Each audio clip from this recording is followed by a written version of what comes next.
At some point, no one is entirely sure when, largely because the paperwork was misplaced behind a sofa during a particularly vigorous epoch of evolution, it was decided that females, across humans and animals alike, would be the ones in charge of the whole creating and delivering new life business. This decision was, by all accounts, met with what historians later described as a raised eyebrow of truly cosmic proportions. "Hang on," said the females quite reasonably, and with the sort of tone that suggests they already know they're not going to like the answer. "Why can't men have a go at this as well? What exactly is in it for us?" Now, this was considered a fair question.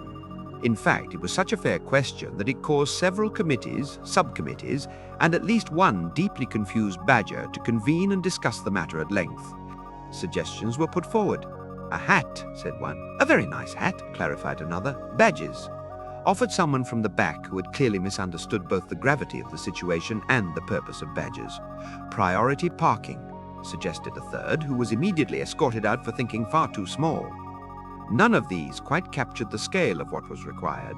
After all, this wasn't just about inconvenience. It was about months of effort, discomfort, and the occasional urge to throw perfectly good furniture out of a window for reasons no one could adequately explain. And then, just as the meeting was beginning to dissolve into the sort of aimless muttering that usually precedes the invention of something regrettable, someone, no one remembers who, though statues have been proposed, stood up and said, "What about multiple orgasms?" There was a pause. Not a small pause. A large, meaningful pause.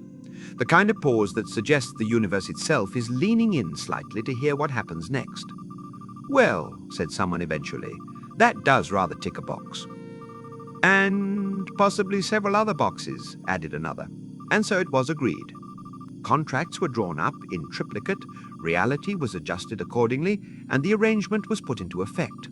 Women would handle the entire business of pregnancy and childbirth, and in return would receive, well, what can only be described as a perk package that someone, somewhere felt was a fair trade.